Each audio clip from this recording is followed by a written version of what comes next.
मन का तीसरा भाग। मन क्या है? अत्यंत चंचल है।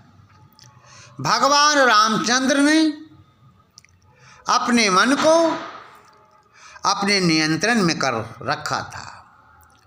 वो सुबह शाम परमात्मा की भक्ति करते थे, ईश्वर की संध्या करते थे, ईश्वर की उपासना करते थे और विशेषकर अपने चरित्र पर ध्यान देते थे।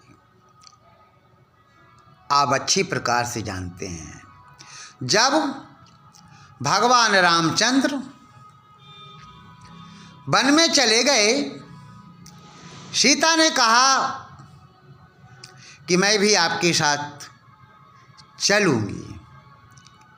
राम ने मना किया, भगवान श्री राम ने मना किया, कहा सीता वहाँ तुम मेरे साथ चलोगी, पैरों में छाले पड़ जाएंगे, कांटों पे चलना पड़ेगा, तुम कोमल बदन वाली इन सभी कष्टों को बर्दाश्त नहीं कर पाओगी।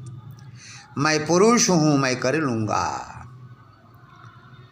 लक्ष्मण कहते हैं, भैया यदि सीता माँ जा रही है तो मैं भी जाऊँगा।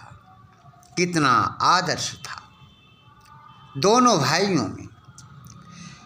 तुलसीदास ने लिखा है, प्रातः काल उठ के रघुनाथा, मात पिता गुरु ना वही माथा। अर्थात प्रातः काल उठते ही राम भगवान राम सर्वप्रथम अपने माता पिता गुरु को प्रणाम करते थे, नमन करते थे। ये उनका आदर्श था। लेकिन आज वर्तमान समय में कुछ ऐसे बेटे हैं, पुत्र हैं, जो अपने माँ बाप को प्रणाम भी नहीं करते, नमस्ते भी नहीं करते, सेवा की बात तो हटाइए। तो मैं ये कह रहा था, राम का चरित्र कितना ऊंचा था। जब ये तीनों वन में चले गए, वहाँ रहने लगे, लंकाधिपति रावण की बहन वहाँ आई और राम से बोली, हे राम, तुम्हारे जैसे सुंदर और मुझ जैसी सुंदरी संसार में कोई नहीं है, इसलिए तुम मुझे स्वीकार करो। लेकिन राम मना कर देते हैं। राम कहते हैं कि देखो मेरे बगल में बैठी सीता है, यह मेरी धर्म पत्नी है, और तुम यह सोच करके चली लंका से कि मैं राम से विवाह करूंगी, तो ये भूल कर भी कभी मत सोचना। तू लंकाधिपति रावण की बहन है। मैं जानता हूँ, जिस प्रकार से तुम लंकाधिपति रावण की बहन हो, ठीक उसी प्रकार से तुम मेरी भी बहन हो। क्या आदर्श था, क्या चरित्र था। हम भारतीय संस्कृति को जब उठाकर देखते हैं तो ऐसा लगता है कि ऐसी संस्कृति संसार में कोई संस्कृति नहीं है।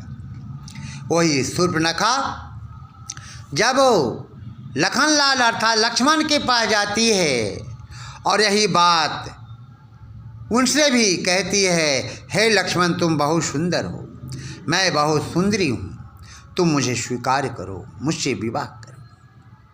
लेकिन लक्ष्मण क्या कहते हैं कि हे शूर्पणखा, तुम लंकाधिपति रावण की यदि बहन हो तो तुम भी मेरी बहन ही हुई।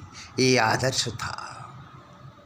यदि राम और लक्ष्मण की जगह आज का नौजवान अगर कोई होता तो यही मन में सोचता, क्या सोचता, कि ऐसा मौका बार बार नहीं मिलता है, इसका फ़ायदा उठाना चाहिए।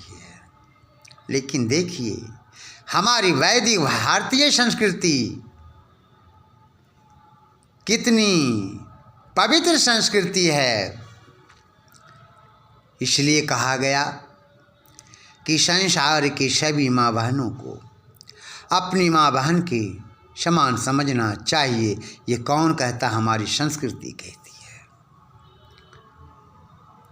शिवाजी को भी कौन नहीं जानता है।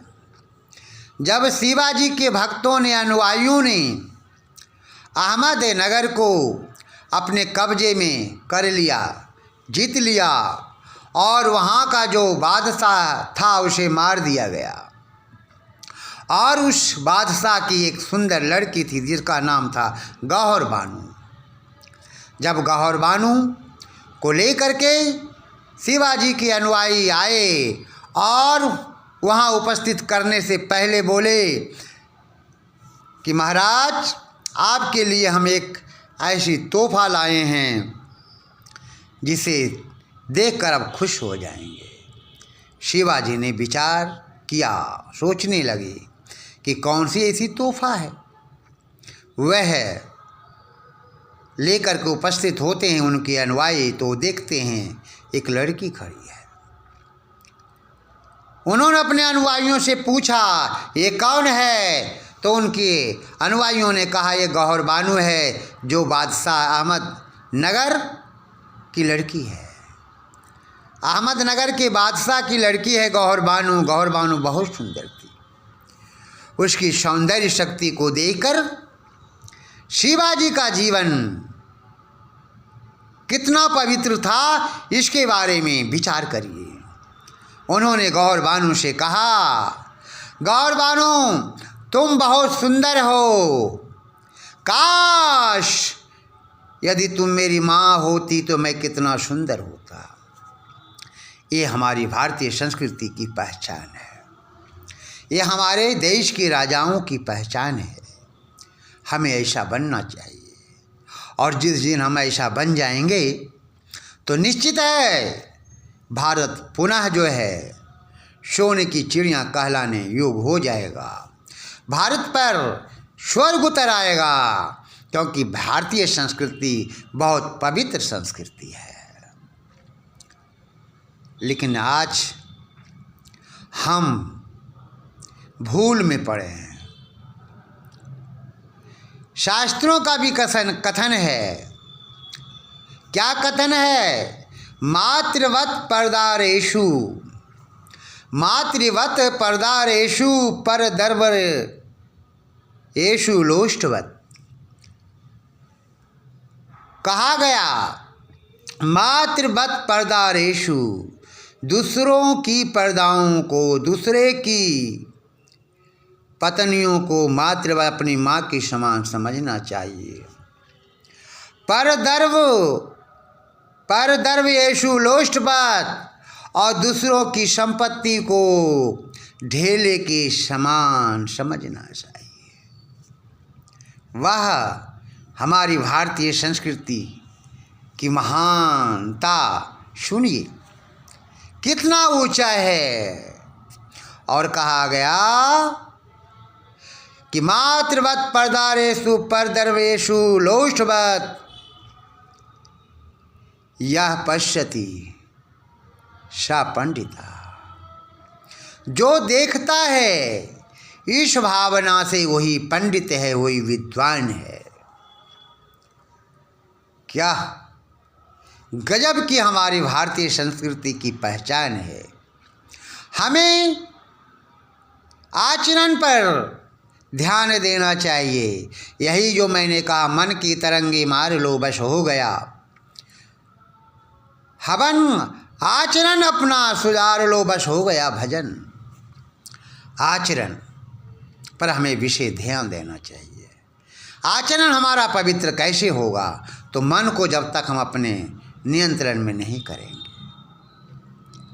जब मेरा मन नियंत्रण में हो जाएगा तो निश्चित है हमारा जीवन पवित्र हो जाएगा, पुनीत हो जाएगा। यदि ऐसा हम नहीं करते हैं तो हमारा जीवन बेकार हो जाएगा। वेदों का भी कथन है, आचारहीनम न पुरंति वेदाः, अर्थात आचारहीन व्यक्तियों को वेद भी कभी पवित्र नहीं करते। इससे साबित होता है कि जो व्यक्ति जैसा कर्म करता है परमात्मा उसे वैसा ही फल देता है। हमें इन विषयों पर विचार करना चाहिए।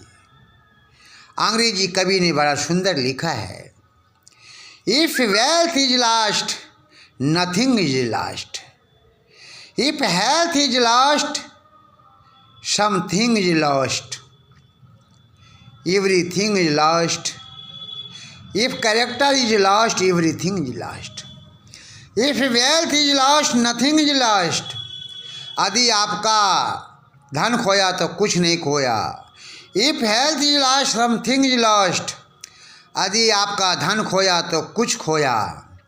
और अंतिम पंक्ति बहुत महत्वपूर्ण है, if character is lost everything is lost, यदि आपका चरित्र खो गया सब कुछ खो गया।